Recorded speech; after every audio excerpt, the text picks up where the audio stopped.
देश भर के किसान लगातार दूसरे दिन सरकार के प्रति अपना गुस्सा जाहिर कर रहे हैं।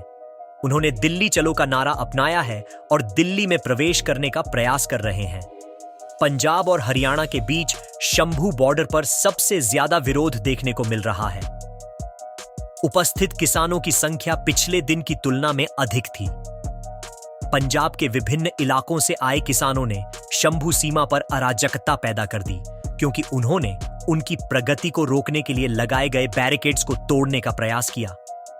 कुछ किसानों ने बैरिकेड्स पर चढ़कर उन्हें तोड़ने की भी कोशिश की, जिससे व्यवधान और बढ़ गया। प्रशासन की कई चेतावनियों के बावजूद रिहाई बदस्तूर जारी रही। नतीजतन प्रशासन ने सख्त उपाय के रूप में आंसू गैस के गोले का इस्तेमाल किया, जिससे अचानक अराजकता फैल गई।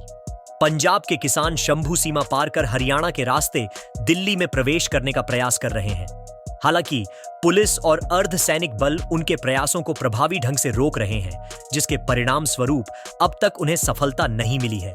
दिल्ली के गटाजीपुर, टिकरी और सिंघू बॉर्डर पर ज्यादा गतिविधि नहीं देखी गई है, लेकिन प्रशासन द्वारा उठाए गए एहतियाती कदम उनकी गंभीरता को दर्शाते हैं।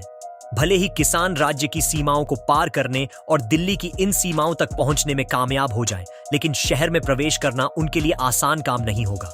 दिल्ली की तीनों सीमाओं पर बैरिकेड्स और कंक्रीट स्लैब की कई परतें लगाई गई हैं। रात के समय श्रमिकों को सीमेंट और बजरी से इन बैरिकेड्स और स्लैब को ठीक करते हुए देखा गया है।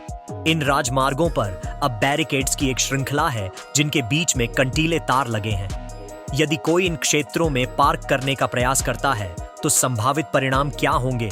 दिल्ली पुलिस सतर्क है और विरोध प्रदर्शन को रोकने के लिए सीमा पर सुरक्षा उपाय बढ़ा दिए हैं।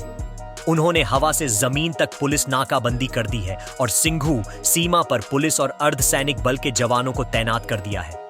किसानों को रोकने के लिए पुलिस की मौजूदगी में बसें वहां खड़ी की गई हैं। किसानों ने कल अपने विरोध प्रदर्शन के दौरान रक्षा की पहली पंक्ति तोड़ दी, जिसके कारण पुलिस हाई अलर्ट पर है। देर रात सरकार और किसानों के बीच हुई बातचीत किसी नतीजे पर नहीं पहुंची।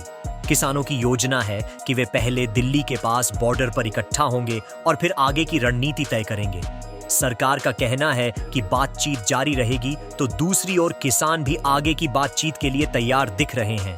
फिलहाल इस खबर पर अधिक अपडेट के लिए हमारे साथ बने रहें। चैनल को सब्सक्राइब करना मत भूलिए। धन्यवाद।